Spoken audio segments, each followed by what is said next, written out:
Nos encontramos todavía durante la tercera ola, pero evidentemente en una etapa descendente, y esto es gracias a la vacunación. Por eso es que las camas UCI y los ingresos a hospitales son cada vez menores. Pero esto no es para confiarnos, definitivamente tienen que vacunarse. Si tú no te has vacunado o algún pariente tuyo no lo ha hecho, indícale que es hora de vacunarse. Hazlo por ti y por tu familia. Buenos días a toda nuestra teleaudiencia. Gracias por sintonizar tu programa Doctor en Casa. No te olvides de escribir a nuestro correo occidentaldoctorencasa@gmail.com. Y estos son nuestros titulares. En esta edición, un informe completo sobre la vacunación contra el COVID-19, su funcionamiento, beneficios, inconvenientes e impacto en la salud pública. Tendremos una entrevista especial con el biólogo Over Marín Sánchez, quien se encargará de aclararnos este panorama del costo y beneficio social.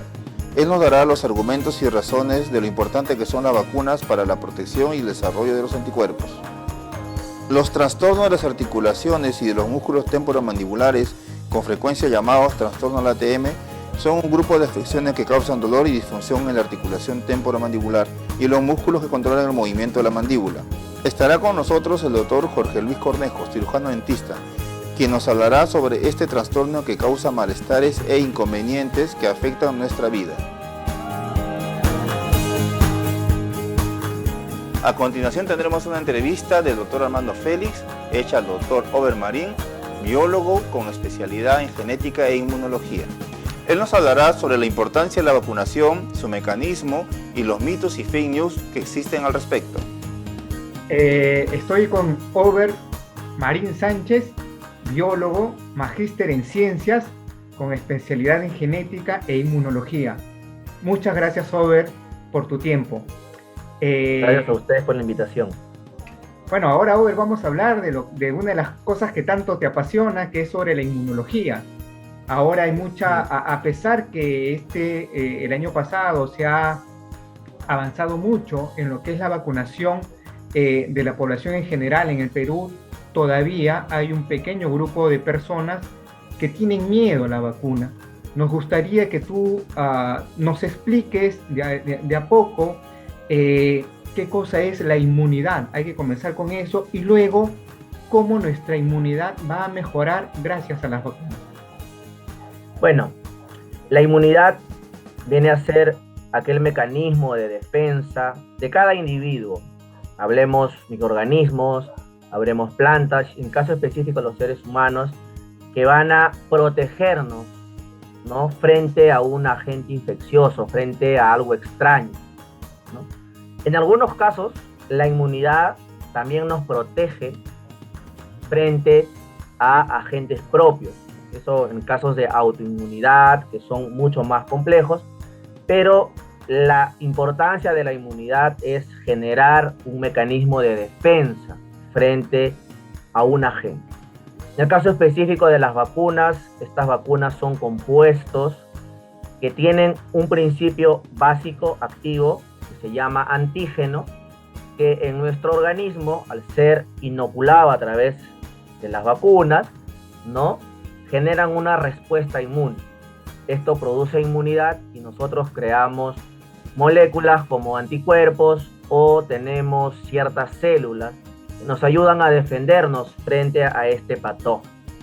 Cada vacuna es específica para cada patógeno, ¿no? Y esto también es importante tenerlo en cuenta, ¿no?, debido a las diferentes variedades que han aparecido de las variantes del virus, ¿no? Y las personas se preguntan, bueno, ¿por qué no es efectiva, etcétera? Lo conversaremos más a lo largo de la entrevista. Gracias, Robert. ¿Se puede decir que la inmunidad es como nuestro ejército y la vacuna vendría a ser como una ayuda para defendernos de algún ataque específico, de un virus en este caso específico? No necesariamente, porque tanto la vacuna como mi organismo serían parte de ese ejército, ¿no? Nuestro sistema inmune está compuesto por células, por moléculas, que de por sí ya tienen, ¿no?, un mecanismo de defensa inespecífico contra un virus. Pero si queremos mejorar esa respuesta, que sea más específico, efectivamente necesitamos de las vacunas, ¿no? Y es por eso que hay que precisar muy enfáticamente que las vacunas ayudan, pero no son parte de todo lo que se necesita para una mejor respuesta, ¿no? Tenemos que dejar en claro ello, ¿no? Muy bien. Una de las cosas que he escuchado yo a las personas que no aceptan vacunarse, dicen de que esta vacuna se ha hecho muy rápido, que se han saltado pasos y que es todavía experimental. Cuéntanos, cuando se hace una vacuna, ¿qué pasos se siguen? Y si es que estas vacunas han seguido esos pasos. En realidad, lo que tenemos que entender y hay que precisar, ¿no? El término correcto para las vacunas, entre comillas, que nos están aplicando ahora, son candidatos vacunales. ¿Y por qué candidatos vacunales? Porque recordemos, y eso es muy conocido, ¿no? Los organismos internacionales como la EMEA, la Agencia Europea de Medicamentos, o la FDA de Medicamentos de Estados Unidos, han entregado autorizaciones provisionales por emergencia sanitaria, ¿no? Y definitivamente es correcto lo que la mayoría de personas piensan, ¿no? O sea, todavía no hay un estudio clave post aplicación de la vacuna que diga estas vacunas son efectivas y estas vacunas quedarán en el mercado para la historia que se siga aplicando esta vacuna contra coronavirus. No, eso sí es correcto en parte. Pero el hecho de que se hayan saltado etapas también es correcto en parte porque el ser humano está acostumbrado a seguir los procedimientos, ¿no? Entonces, ¿a qué me refiero con procedimientos? Que antes, para fabricar una vacuna, nos demorábamos 5, 6, hasta 10 años. En cambio, estas vacunas han salido en un año. Entonces la población se pregunta, ¿pero cómo? Si antes se demoraban 10, la gente moría, porque ahora un año. Hay dos cosas que debemos considerar. Es cierto, se han juntado varios pasos en uno, eso ha acelerado el proceso, pero no es que haya sido en un año. Recordemos que el primer caso de coronavirus, que fue una epidemia en China, tiene larga data, ¿no? Eso fue en el año, si no me equivoco, en el año 2012 en China. Luego en el año 2012 apareció otro coronavirus, primero fue el SARS-CoV-1, luego apareció el MERS, ¿no? Que fue en Jordania, que afectó a los dromedarios, a los camellos, que también llegó a varios países de Asia, ¿no? Y de los cuales también ya se tenía estudios en investigación, y eso fue en el año 2010, si no estoy equivocado, 2010, 2012. Entonces, desde la primera aparición del coronavirus y la segunda, ya se tenía referencia, ya se tenía estudios de investigación con respecto a estos coronavirus, ¿no? Y también seamos conscientes que la ciencia ha avanzado bastante, ¿no? Entonces, ya había 10 años previos de investigación de los coronavirus. Y no es que los coronavirus se los conozca recién, se los conocía hace mucho tiempo atrás, que atacaban a los murciélagos. Hay laboratorios que se han dedicado a estudiar coronavirus, ¿no? Y también, pues, es importante recordar esas cosas, ¿no? Hay estudios previos, pero también es cierto que varios procesos que deberían ir separados, pues se han juntado para poder hacerlo, ¿no? Y uno de estos puede ser las fases clínicas de estudios de una vacuna, ¿no? Una vacuna tiene cuatro fases. La fase 1, que es con pocos voluntarios, la fase 2, que ya aumenta la cantidad de voluntarios, la fase 2A, la fase 2B, hacen los ajustes, aumenta la calidad de voluntarios, la fase 3 se prueba en poblaciones mucho más grandes, ¿no? Y la fase 4, que es el periodo de prueba, entre comillas, digámosle así, no sé si es el término correcto, el periodo de prueba de las vacunas. Quiere decir que sale al mercado y deben pasar, podría haber un seguimiento de al menos 5 años para ver cómo va afectando la vacuna, qué condiciones tiene la vacuna, y si no tiene ninguna, sale el resultado oficial y recién ese candidato vacunal se llega a llamar vacuna, ¿no? Entonces, en este proceso de la vacuna contra COVID, varios pasos se han hecho juntos. Por ejemplo, hemos tenido ensayos 1 y 2 juntos, ensayos 2 y 3 juntos, que cada ensayo por lo menos dura 6 meses mínimamente, pero al hacerlo ensayo 1 y 2 se ha reducido medio año, entonces con eso también hemos acortado el tiempo. No es que esté mal, pero recordemos que también era una necesidad máxima por estado de pandemia, ¿no? A pesar de esos no acortamientos, probablemente acortamiento de plazos, pero sí el hecho de hacer prácticamente de forma paralela dos pasos seguidos, ¿tú consideras que las vacunas son seguras?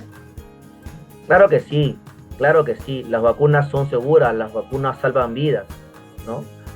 Precisemos también que a lo largo de la historia de la especie humana han habido vacunas malas también, ¿no? Por ejemplo, tenemos el caso de Rotatec, que era una vacuna contra rotavirus que salió al mercado aprobada por la FDA y luego de 6 meses de ser aprobada tuvo que ser retirada del mercado porque en los recién nacidos causaba problemas intestinales conocidos como intususcepción. Y esa vacuna salió del mercado. Ya no se vende más esa vacuna Rotatec. Entonces los ensayos clínicos fueron muy buenos, pero cuando se hace el follow-up, el seguimiento de esta vacuna, es ahí donde las instituciones, la FDA, la EMEA y todas las agencias que dan la autorización, confirman de que realmente esos estudios hechos son válidos y se mantiene la autorización o se revoca la autorización. La pregunta que deberían hacerse los conciudadanos peruanos no es ¿esta vacuna es mala o es buena? Deberían preguntarse ¿cuál de todas las vacunas que tenemos va a quedar como la mejor para inmunizarnos continuamente? ¿No? Y el hecho de decir yo no me vacuno, pues genera un problema. ¿Por qué?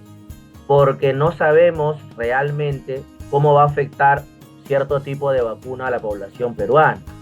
Y esto es muy conocido. Todas las vacunas que se han traído han sido probadas en personas caucásicas, Estados Unidos, indoeuropeas, Europa, ¿no? Inclusive asiáticas, con el Sinopharm. Y la composición genética de todas esas poblaciones es diferente a la de nosotros. Nosotros somos amerindios. Entonces, definitivamente va a haber diferencias en cómo nuestro organismo responda, ¿no? Y el hecho de que muchas personas no quieran vacunarse causa un sesgo porque van a decir, va a llegar un punto en que van a decir, aquella persona que no se vacuna no accede a ciertas cosas. Y se van a vacunar con una vacuna que probablemente para ellos no sea la más eficaz, y vamos a tener siempre el mismo problema, ¿no? De que va a seguir aumentando los contagios, ¿no? Entonces eso también genera a la larga un sistema de salud poco, digamos, poco organizado debido pues a las personas que, está bien, se entiende, están en su derecho, no quieren vacunarse, pero va a llegar un punto en que lo tendrían que hacer, ¿no? Para salir de este problema en el que estamos, y el hecho de que no se vacunen ahora generaría una preocupación para saber si realmente la vacuna que quede, después de todos los estudios, sea la más eficaz para ellos. Y con eficaz no me refiero a que sea mala o buena, sino que les genere una mejor inmunidad para estar mejor protegidos. Gracias, Over. Otra de los cuestionamientos que hacen las personas que aún no se vacunan o no se quieren vacunar es la nueva tecnología, ¿no? Las vacunas de ARN mensajero. Dicen que va a cambiar nuestro ADN, que nos va a modificar. ¿Qué nos puedes decir con respecto a esto? Bueno, eso es habitual que el ser humano tenga miedo a las nuevas tecnologías. Lo hemos visto con nuestros padres cuando comenzaron a usar un celular. Lo vemos con nuestros hijos cuando comienzan a agarrar una tablet, ¿no? Entonces es habitual del ser humano tener miedo y a la vez curiosidad por lo nuevo, ¿no? Pero la tecnología ha avanzado tanto que estas vacunas de ARN mensajero, ¿no? Si bien es la primera vez que se utiliza esta estrategia para crear vacunas para seres humanos, ya se tenía anteriormente utilizando para ensayos clínicos, ¿no? Donde se había mostrado una muy buena eficacia para una mejor respuesta inmune. Ahora, estas vacunas de ARN mensajero no alteran nuestro ADN porque nuestro organismo, como bien dice usted, está compuesto de ADN y las vacunas de ARN. No podrían mezclar ADN, mi ADN es bicatenario, ¿no? Tiene 2 cadenas, la vacuna tiene una ARN que va a generar una proteína, entonces no habría forma de que se unan entre ellos. ¿no? O sea, no va a alterar mi composición genética, no va a alterar ninguna característica en mi ADN, ¿no? Entonces, eso es un mal concepto que se tiene, que ha circulado varios fake news, ¿no? en las redes, pero no va a generar ningún problema.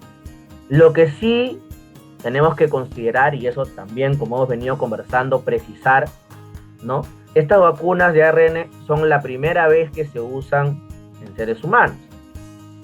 Entonces, van a haber un montón de mitos y de verdades que todavía falten confirmar o desmentir, pero para eso necesitamos que las personas se vacunen, para saber si realmente son eficaces, si realmente son buenas, generan una buena inmunidad. Pero no quiere decir que sean malas porque son nuevas. Si son nuevas, aún no las conocemos. Y si no conocemos algo, no podemos salir a afirmar que son malas, ¿no? Entonces, eso también hay que tenerlo presente y tener un buen criterio para discernir entre ambos criterios, ¿no? A ver, había leído que cuando se presentan efectos secundarios graves o lo que tú nos contaste sobre esa vacuna que a pesar de los ensayos clínicos resultó que no era buena y por eso se sacó del mercado, tenía entendido de que esos efectos ocurren en aproximadamente 2 meses.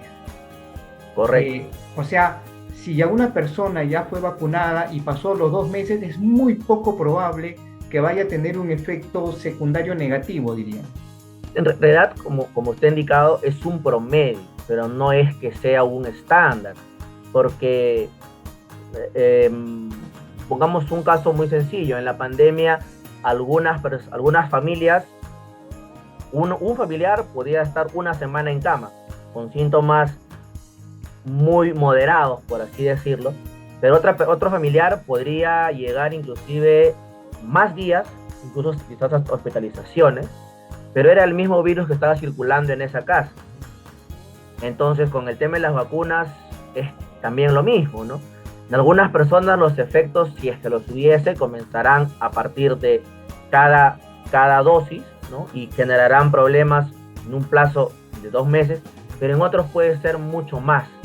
Y quizás ahí viene el punto de las vacunas de ARN mensajero, ¿no? O sea, se ha hablado mucho que causan muchos problemas, pero insisto, es algo que no conocemos, es algo que no sabemos, entonces por el momento no tenemos la certeza, al contrario, tenemos la incertidumbre de saber si pues van a tener a lo largo del tiempo un efecto secundario nocivo para nuestra salud. Pero eso se tiene que seguir estudiando, o sea, está la aprobación por emergencia. Si nos fijamos los ensayos clínicos en la página web de la FDA o de la Agencia Europea de Medicamentos, todos los candidatos vacunales, todas las vacunas que actualmente se aplican, todavía siguen en fase 3 de estudio. Y las fases 3 terminan en el 2023, en el 2024, y es muy probable que pidan ampliación para seguir estudiando. Entonces comenzaron a salir en el 2020, 2024, que amplíen un año más, 2025, se harán los estudios, se correrá toda la información. 2024 saldrán los primeros estudios multinacionales con miles de personas vacunadas y se podrá discernir, sí, mira, esta vacuna causó esto causó lo otro. Entonces la FDA dirá, bueno, de todas las vacunas que tengo, esta y esta, por no decir nombres, pasan, se mantienen y estas no han demostrado, entonces salen del mercado. Y eso no quiere decir, ojo, que las personas piensen, si la vacuna que se pusieron no está en la lista, no es que por gusto me vacuné, en su momento fueron buenas, pero siempre buscamos lo mejor como sociedad, entonces solamente van a quedar las mejores o las más buenas, por así decirlo. Luego de la publicidad seguiremos con el desarrollo de este interesante tema. Y sobre salud bucal tendremos la visita del doctor Jorge Luis Cornejo, quien nos hablará sobre los trastornos temporomandibulares y su implicancia en la salud masticatoria. Ya regresamos.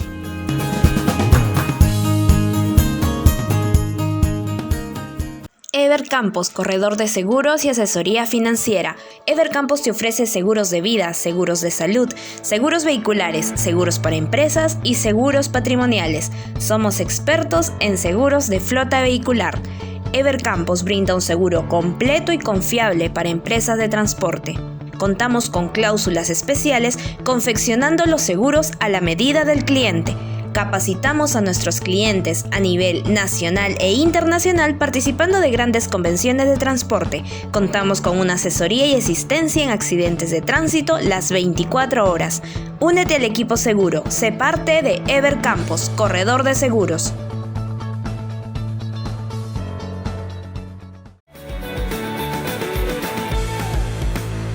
Chuburano Chicken, un lugar donde podrá disfrutar de la más exquisita gastronomía peruana.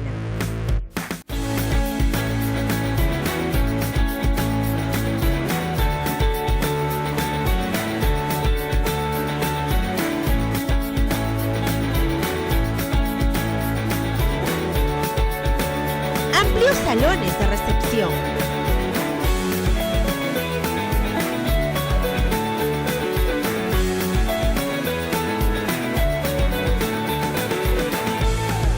El sabroso pollo a la brasa.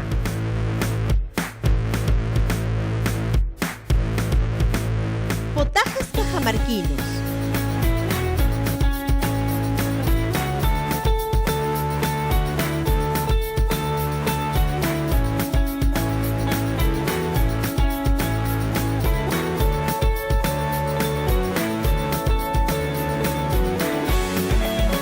Siente la comodidad y cálida atención.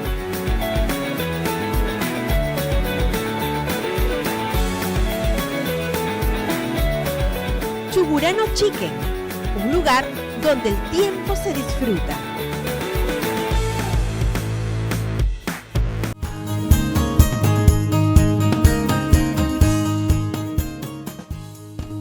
¿Vacunarse o no vacunarse? ¿Todavía tienes miedo, tienes temor, tienes dudas? Sigue viendo entonces esta interesante entrevista. Riesgo, beneficio. Es mejor vacunarse a no vacunarse. Correcto. ¿Cuál es la mejor? Yo recuerdo, y siempre lo digo en mis clases, ¿no? ¿Cuál es la mejor vacuna? La que llegue primero.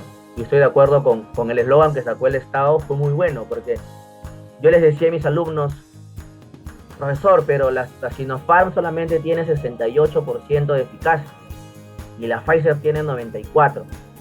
Y yo siempre les decía, ¿has visto el estudio? ¿Cómo se ha aplicado? ¿En qué personas lo han hecho? ¿Conoces la estrategia de vacunación que se sigue o de fabricación? Estas vacunas recién las conocemos. Ese 94% a lo largo puede bajar. ¿Por qué? Porque te están midiendo solamente la respuesta humoral, es decir, los anticuerpos que tú generas. Pero tu organismo no es solamente anticuerpos. Recordemos que los anticuerpos son generados por células del sistema inmune. En cambio, con la otra, ese 68% de Sinopharm, si tú lo ves mal, tú lo ves en los anticuerpos, pero no ves en tus células. ¿Quién no te dice que tu porcentaje de respuesta celular sea 94 con Sinopharm y 68 con Pfizer? Entonces yo personalmente prefiero tener células que fabriquen más anticuerpos porque va a ser una mayor protección a tener en este momento 94% y que a lo largo de 3 meses desaparezca. Y mis alumnos me decían, claro, es que es cierto, solamente medimos anticuerpos en sangre, pero no nos estamos fijando en las células. Y digo, es que es correcto. La vacuna de Sinopharm, no hago propaganda ninguna, simplemente es un comentario. Esa estrategia con virus atenuados la conocemos hace bastante tiempo. La utilizamos en la vacunación. Y gracias a ese tipo de vacuna, por ejemplo, se logró erradicar la viruela.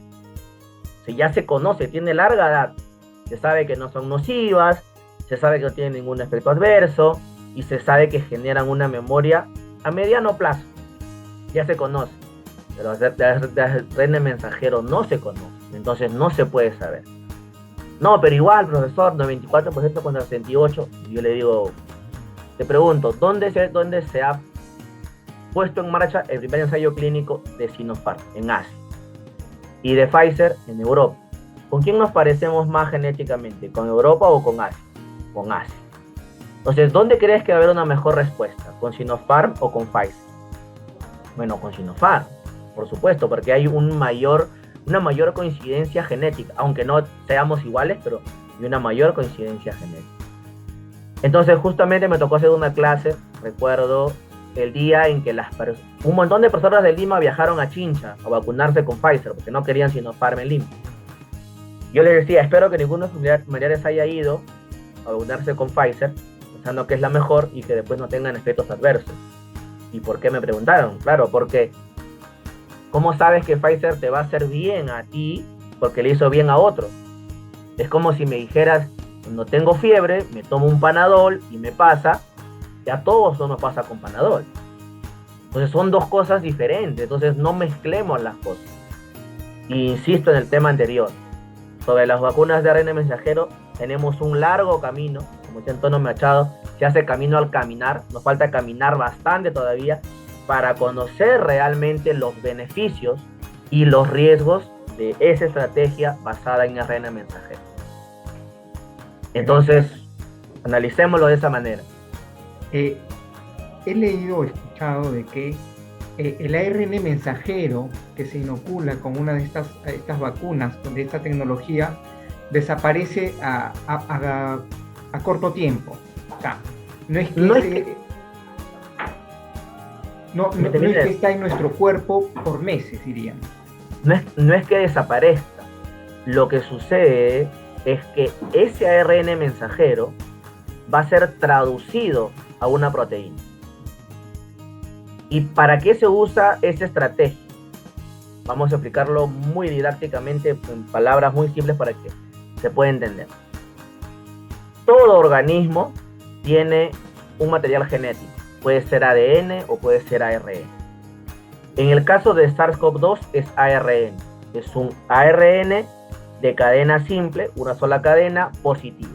O sea que va en un sentido positivo.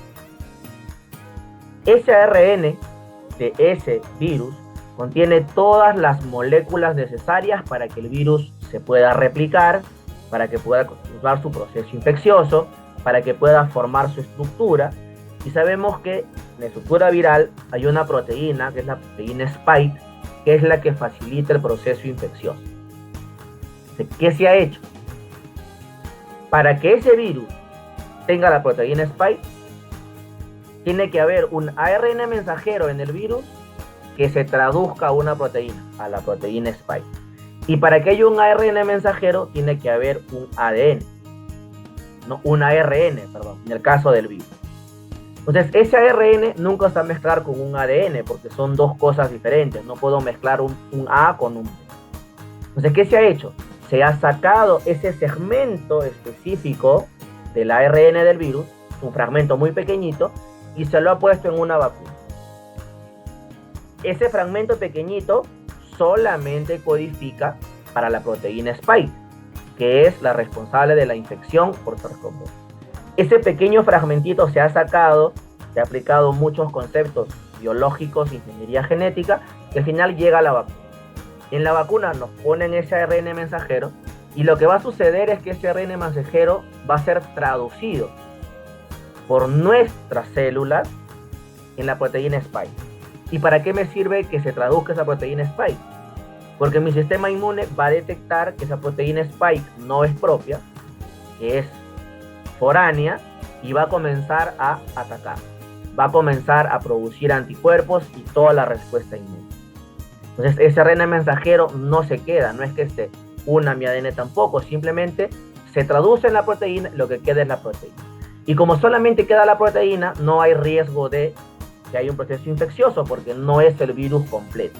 Solamente es esa proteína. Y esa proteína no puede infectar más células. Solamente cumple el rol de ser el detonante para que mi respuesta inmune se active. Muy buena, gracias, Robert. ¿Tú conoces cuáles son los efectos secundarios más comunes que están pasando con estas vacunas? Bueno, se han asociado varios, ¿no? Uno de los principales es la pericarditis, ¿no? Que viene a ser un problema relacionado al corazón, ¿no? En ciencia cierta, clínicamente, no me gusta opinar mucho sobre este tema porque no lo conozco bien, no manejo el área clínica, pero sí hay algunos estudios que revelan que en algunos casos se presentan estos problemas al corazón, en algunos casos también ha habido algunos problemas al hígado, ¿no? Algunos, pero que no es que digan, sí, está íntimamente relacionado a la vacuna, ¿no? ¿Por qué? Porque también puede ser que estos eventos adversos sean una consecuencia de la respuesta, no de la vacuna, sino de la respuesta que hace mi organismo contra la vacuna. Entonces, ahí no sería un problema de la vacuna en sí, sino de mi respuesta. ¿Y por qué no genera esa misma respuesta en todo? Porque no todos respondemos igual a un medicamento, ¿no? Entonces todavía se sigue en estudio y nuevamente resalto lo que hemos comentado hace rato. Estamos haciendo el camino para conocer a estas nuevas estrategias de vacuna de ARN mensajero y todavía nos falta mucho por aprender y conocer sobre esta metodología de vacunas, ¿no? Con respecto a las vacunas de los niños, ¿es la misma tecnología? Es exactamente la misma, se sigue la misma estrategia. Ahora, recordemos también algo, ¿no? Así como tenemos versión 1, versión 2, versión 3, que es lo más habitual, ¿no? Estas vacunas también tienen un upgrade, que hay ciertas cositas que se van mejorando. Y esto también es importante ver, ¿por qué? Porque salen estudios, la vacuna tal no es efectiva contra la variante Delta. Y pasan cierto tiempo y dicen, ensayos clínicos demuestran que la vacuna tiene cierta eficacia sobre la versión Delta. Hay unos arreglos, ¿no? Hay unos reajustes para que esto se mejore cada día. Y eso es lo que se quiere, siempre quedarnos con la mejor opción, ¿no? Entonces, definitivamente es la misma estrategia, pero recordemos, son áreas a la salud, manejamos un kit, un lote. Se acaba ese lote, no sé, en el caso de la odontología, pongamos una resina. Le compro siempre al mismo proveedor, ¿no? Por mi caso, compro un kit para un ELISA y siempre tengo que leer el script. ¿Qué está fallando? ¿Qué ha cambiado respecto al otro? Si yo no leo ese documento importante, el datasheet, y lo aplico igual, me puede salir un falso negativo, un falso positivo. Solo que cambió una cosita que yo no me di el tiempo de leer, que cambió entre lote y lote. No, pero es la misma casa, puede ser, pero hay upgrades, hay actualizaciones. Entonces es prácticamente lo mismo que sucede con las vacunas, ¿no? Y van a tener obviamente también quizás muchas modificaciones a lo largo de estos 5 años que van a estar en estudio, imagino yo, y que van a seguir mejorando, ¿no? Y que va a llegar un punto en que como dice Darwin, solamente sobrevive el más apto. Las vacunas que sean más aptas para la mejor defensa frente a este coronavirus son las que van a quedar, y las demás se quedarán en el camino de la investigación, o tendrán que esperar otra pandemia para probar si pueden ser más eficaces de las que ya existen, etc. Una de las preguntas que por ahí nos ha hecho el público es, lo habrás escuchado también tú, ¿se puede poner un microchip que nos rastree, que nos investigue por las vacunas? No habría forma de que nos puedan poner un microchip, porque sería un elemento extraño, y mi sistema inmune reconoce lo que es propio y extraño, y si es extraño lo va a atacar. ¿Y cómo lo va a atacar? Van a ir mis primeras células de defensa, que son los neutrófilos, lo van a atrapar, se formaría un absceso y sería fácilmente detectable, ¿no? Todavía no hemos llegado a ese punto nanotecnología como para que podamos hablar de esos chips, pero es ¿cómo poder decirlo? Es un fake news, es una noticia que sale en las redes, y que la tecnología 5G y las poblaciones antivacunas, a las cuales tienen su principio y respeto bastante, ¿no? Han aprovechado esa coyuntura para decir que dentro de la vacuna están los chips y que nos van a rastrear, ¿no? Ahora, no se necesita un chip para rastrearnos. Yo creo que toda la población sabe que si usa Facebook y activa algún tipo de aplicación, Facebook nos está rastreando. Y ahí no tiene nada que ver la vacuna, es porque nosotros, al usar un aplicativo, le damos acceso a muchas cosas que quizás desconozcamos, y dentro de ellos también nuestra ubicación. Entonces Facebook sabe dónde estoy, con quién estoy. Por eso si abrimos una página de Facebook, cuando vamos de viaje, en publicidad nos sale hotel tal. Y dice, pero ¿por qué me salió el hotel de, no sé, de Puno? ¿Cómo Facebook sabe que estoy en Puno? Porque compartimos esa información. O sea, y hay una localización con nuestra propia mano, no es por la vacuna, ¿no? Claro, y otra de las cosas que he escuchado es que dentro de la composición de las vacunas hay algunas sustancias nocivas. No nocivas, pero sí que generan ciertas respuestas anormales, ¿no? Por ejemplo, en el caso de las vacunas de ARN mensajero, debido a la estrategia que se está usando, se utiliza polietilenglicol, que se conoce como PEG. Ese polietilenglicol se aplica en la gran mayoría de vacunas, pero poco a poco se está tratando de disminuir su uso porque se ha visto que puede generar ciertos tipos de pseudoalergia, que la mayoría de casos son muy escasos los que llegan a complicaciones graves. Las mayorías son leves, moderadas y muy rara vez complejas, ¿no? Graves, ¿no? Y es cierto, ¿no? Las vacunas de ARN mensajero tienen este medicamento polietilenglicol que me genera un tipo, repito, de pseudoalergia. No es una alergia, es muy parecida, muy similar, pero que es fácilmente controlable, que se puede controlar. En la mayoría de casos me puede producir una zona roja, ¿no? Que me provoca escozor, ¿no? Pero con una medicación adecuada pasa. En otros casos puede ser ya dolor, ¿no? Pero no es que sea la vacuna, es que mi organismo está respondiendo frente a esa molécula que es parte de la vacuna y que la vacuna necesita por su diseño experimental para su aplicación, ¿no? Entonces sí es posible que eso sí es correcto, eso sí es verdadero.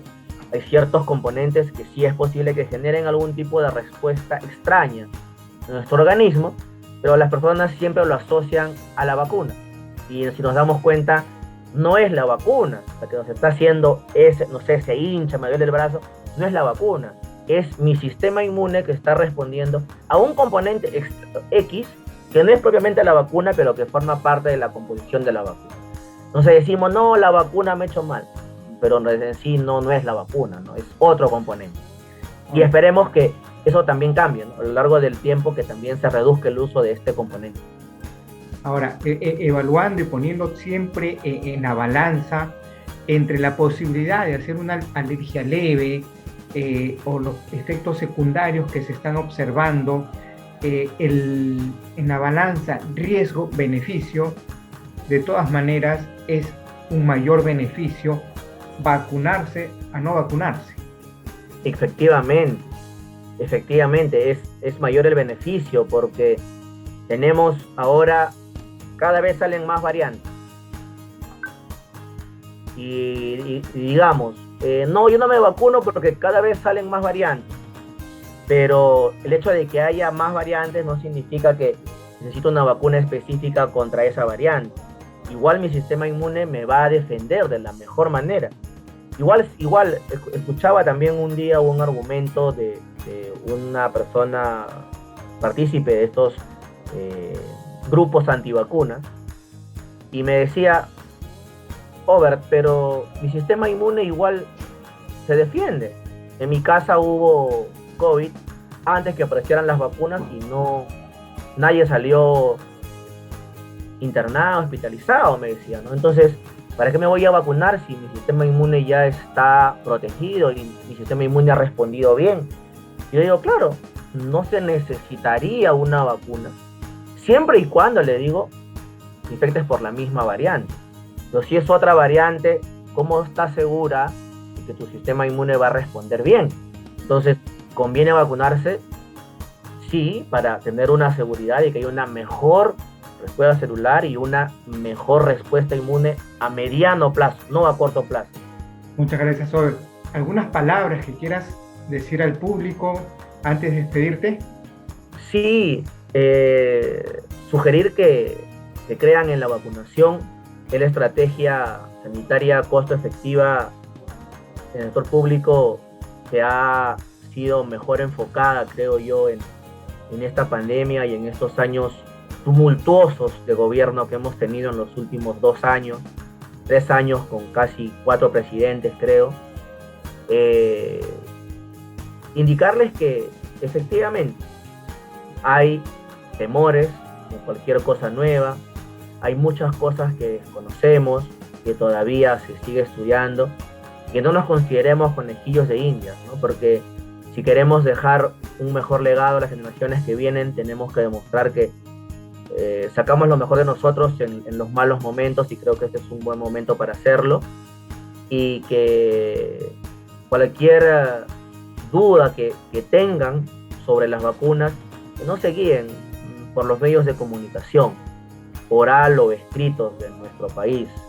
Hay bastante desinformación, aunque han mejorado un poco, porque ahora he visto que los periodistas ya se preparan y dicen las cosas correctamente, y creo que en este momento nuestro país no necesita más problemas, necesita que se reactiven muchas cosas, y creo que para eso la vacunación es un elemento muy importante para todos poder estar tranquilos en una sociedad que creo que ya se está cansando de usar mascarillas, se está cansando de mantenerse alejado tanto tiempo, porque el Perú era muy unido, una relación muy estrecha entre todos.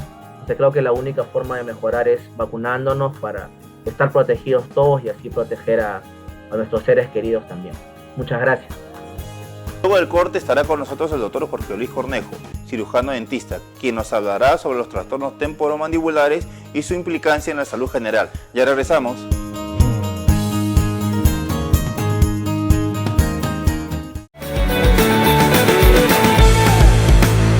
Chugurano Chicken, un lugar donde podrá disfrutar de la más exquisita gastronomía peruana.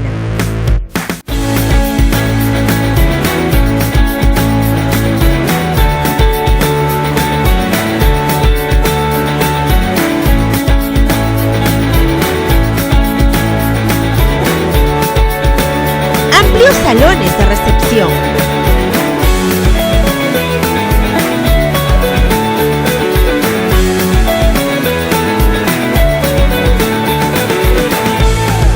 El sabroso pollo a la brasa.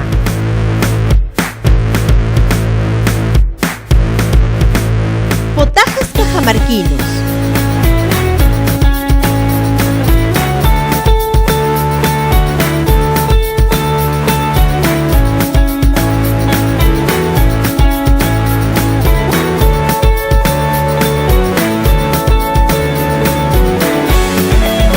Siente la comodidad y cálida atención.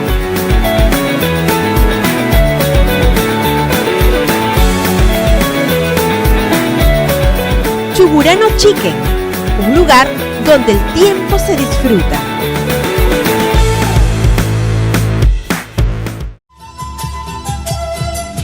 Ñuham Kani César Cabezas, Instituto Nacional de Salud Yancani, Kai Punchaumi, Kai Kubion Huimanta Rimadison. Wauhei, Pani, Manakubi un juiban guañuita munaspaja, Kimsa kutita vacunakui, Asuan allin kanaikipa, Manachaija, COVID un juija sipirishuanme, Pajarinja, Musu punchao mikanja, Yapanchi kurunakuna vacunaja kaptinchikja. Turi panikuna, Cuscanchikmi kai kubi un juita chinkachisum.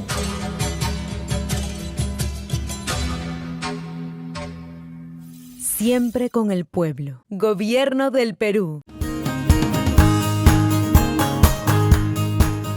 Amigos, hoy día contamos con la visita del doctor José Luis Cornejo, cirujano dentista. Doctor Cornejo, buenos días. Buenos días. Doctor Cornejo, la preparación que tiene el cirujano dentista se considera dentro de las patologías de la cavidad oral. Con el transcurrir del tiempo, se ha observado que hay una patología que muy pocas veces se entendía tanto por el paciente como por otros profesionales. Estos son los trastornos temporomandibulares. Estos trastornos se presentan de manera crónica con el tiempo y producen el deterioro de la función masticatoria. ¿Esto es así, doctor? Es así. Los trastornos temporomandibulares es una serie de condiciones que fundamentalmente están detalladas en la dificultad que tienen los pacientes para poder masticar. Retrotrayéndonos un poquito, doctor, la cavidad oral tiene como característica la funcionabilidad. Es decir, tenemos un sistema de músculos, inervación de los mismos, los cuales facultan el proceso masticatorio. ¿El problema a nivel muscular se condiciona generalmente por algún tipo de problema por estrés? Sí, efectivamente, el estrés y más propiamente dicho el sobreestrés es lo que origina que como mecanismo de defensa, ya sea periférico central, el sistema neuromuscular, que es el encargado de mover la mandíbula, esté constantemente contraído. Y esto lleva a una condición que se llama apretamiento no funcional. Este apretamiento no funcional se denomina bruxismo. Puede darse de día o puede darse de noche. Y esta condición a su vez pudiera desencadenar problemas al abrir la boca, problemas de dolor y dificultad masticatoria. Generalmente el paciente, doctor, cuando llega al consultorio no asocia esa dificultad que tiene para abrir la boca o dificultad masticatoria con el odontólogo. ¿Debido a qué? O sea, dice, bueno, no sé, de repente he hecho mucha presión o algún tipo de problema. ¿Por qué es que el cirujano dentista puede diagnosticar esto y de qué manera, ¿no? Es importante que cuando llegue un paciente al consultorio se haga una historia clínica estomatológica que involucre, como usted muy bien dijo, todos los componentes del sistema estomatognático. Sistema estomatognático que conlleva músculos de la masticación, sistema dentario, enfermedad de las encías y sobre todo observar. El cirujano dentista puede ya tener algunos signos en el sentido de que el paciente, en lugar de abrir la boca lo que se considera 30, 40 milímetros, abre menos de 30 milímetros. Segundo, puede también observar que las piezas dentarias estén destruidas o estén muy abrasionadas, siendo pacientes jóvenes, o también la retracción de las encías. Esto quiere decir que las encías se bajan de lo que es el nivel que debiera tener a nivel del cuello, del diente, ¿no? Que es entre la corona y la raíz. Doctor, esos son los signos que vamos a determinar en el consultorio como cirujanos dentistas, pero esto, como todo signo, es consecuencia de la función masticatoria es bilateral, es decir, nuestros músculos son similares, tienen la misma acción y la misma carga oclusal, es decir, que cuando cierran al mismo tiempo, si no, pues habría un desbalance, ¿no? Ahora, esto lleva a una característica que puede ser la hipertonicidad. Todo músculo tiene una característica que es la de expansión o la contracción, y en el caso de la boca hay algo que se llama contracción isométrica, o sea, la mandíbula ya está cerrada y sigue haciendo presión. Teóricamente eso es lo que nos lleva al bruxismo. Podría ser un desencadenante, ¿no? Es esa contracción sostenida en el tiempo, aparte de lo funcional, porque la contracción se da cuando se hace el cierre o la oclusión durante los movimientos masticatorios o durante la deglución de la saliva. Pero si esto persiste más allá de esas funciones, entonces pudiera ser un desencadenante que podría dar origen a un trastorno temporomandibular. Doctor, el paciente preguntará siempre ¿por qué es que yo me levanto con los dientes apretados? Si estoy inconsciente, estoy descansando y estoy dormido, ¿por qué se produce esa presión durante la noche? Entre otras cosas se produce porque el sistema neuromuscular funciona desde que nacemos hasta que dejamos de existir. Entonces, cuando este sistema neuromuscular capta alguna condición de estrés extendido o distrés, como se conoce, entonces permanece activo. Y una forma de permanecer activo es haciendo contracción o apretamiento. Hay una carga psicológica en todo caso. Efectivamente, hay un sobreestrés y también las condiciones psicológicas que se viven particularmente en estos 2 años ha hecho que esta condición de bruxismo o apretamiento se haga mucho más frecuente, sobre todo en jóvenes, niños y adolescentes. Esto conlleva como primer paso a entender la etiología del problema, la causa del problema y su desencadenante, que es el trastorno temporomandibular. Cuando hablamos de trastorno temporomandibular estamos hablando de una zona, que es la zona temporal mandibular, y por lo cual tenemos que hablar también de la articulación, del ATM. ¿Cómo se ve afectada la articulación? Y si esta se ve afectada de una manera aguda, ¿existen casos agudos de trastorno temporomandibular o se hace crónico, o pasa una cronicidad? Sí, la articulación temporomandibular es esta articulación que se encuentra más o menos a 1 centímetro delante del orificio de la oreja, que es el conducto auditivo externo, y entonces esta articulación, para moverse, precisa de un disco que la acompañe. Este disco o menisco la acompaña sincrónicamente en los movimientos de rotación y traslación, que se traduce como abertura bucal. ¿Qué es lo que sucede cuando hay microtraumatismos como el bruxismo o rechinamiento? Estos microtraumatismos hacen que el disco vaya primero y que el cóndilo se quede atrás, y se produce un primer sonido que es un clic. Este clic puede ser durante la apertura de la boca o durante el cierre. Si esta condición persiste en el tiempo, este disco puede irse adelante y quedar pegado, entonces impide la abertura de la boca, y los pacientes progresivamente van abriendo la boca en menor cantidad. Pero esto puede seguir avanzando hasta que el disco se perfora o destruye y se va a originar una artrosis que ya conlleva a cambios de la morfología de las estructuras anatómicas. Entonces, para responder a su pregunta, en un primer instante es una condición aguda de dolor que, si se interviene correctamente por el profesional cirujano dentista, puede aliviar. Como a veces es una afección leve y el paciente lo deja, va permaneciendo en el tiempo, y si esta condición persiste, como se acepta tradicionalmente, 3 o 4 meses, va a ser considerada un problema crónico que va a conllevar todos los cambios que he mencionado y que ya va a ser mucho más difícil de poder atender, porque no solamente va a estar el problema de la articulación temporomandibular, sino van a estar comprometidos también los músculos, tanto masticadores como el macetero temporal, y también músculos del cuello. Doctor, los cirujanos dentistas manejan el término espacio libre, que es aquel que se produce entre los dientes, producto del tono muscular. El tono muscular es la posición estable, pasiva de todo músculo, ¿de acuerdo? Entonces, cuando una persona camina, teóricamente los dientes no deben chocar. Cuando una persona lee un periódico, los dientes no deben chocar. Cuando una persona maneja, los dientes no deben chocar. Es decir, hay un espacio libre que se da porque los músculos están relajados y no hay contacto entre los dientes.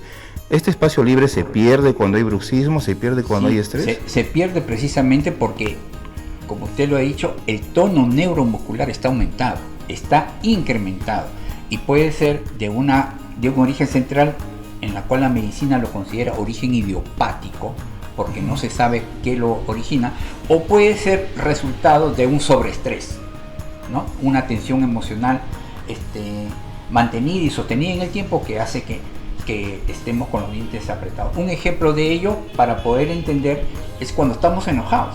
Cuando estamos enojados, lo primero que hacemos es cerrarnos los dientes.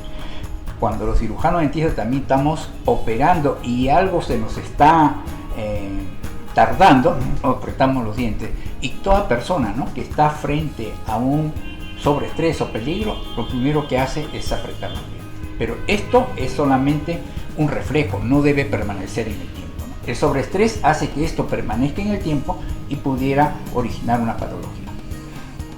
En todo caso, doctor, se puede decir que el estado psicológico y límbico conlleva, junto con la inervación mixta, a que la musculatura de la cara actúe de una manera no fisiológica, ¿no?, por así decirlo. Doctor Agüero, usted lo ha explicado muy bien. Son varias las condiciones que pueden originar trastorno temporomandibular. Esto quiere decir que no es una causa-efecto, sino es multifactorial. El factor psicológico, el factor anatómico estructural, a veces tenemos un cóndilo más grande que otro, ¿no? Un lado de la mandíbula mucho más grande que otro, más desarrollado, mejor dicho, que otro, sería el factor estructural, o el factor también disfuncional masticatorio, ¿no? Pongámonos el caso que ya tenemos un cuadro establecido, un paciente con apertura bucal reducida, con dolor a la apertura, al cierre, dolor localizado en la ATM. ¿Cómo sería la terapéutica? Primero el diagnóstico y posteriormente, ¿qué exámenes auxiliares se solicitaría? Es una pregunta muy interesante, doctor, y no solamente eso, sino importante, porque por intermedio de su canal vamos a poder dar una idea aproximadamente de qué es lo que se debe hacer. En primer lugar, se debe hacer una historia exhaustiva, ¿no? Y después de hacer la historia, nosotros debemos hacer también un examen físico de todo el sistema que corresponde a la parte de cabeza y cuello, y determinar si es que existe un trastorno temporomandibular o no. ¿Cómo lo vamos a determinar? Fundamentalmente tiene que haber 3 condiciones. Primero, limitación de la abertura bucal. Segundo, tiene que haber dolor, fundamentalmente dolor. Y tercero, ruido articular. Pero si solamente tenemos ruido articular, no podríamos decir que es un trastorno temporomandibular, sino una afección.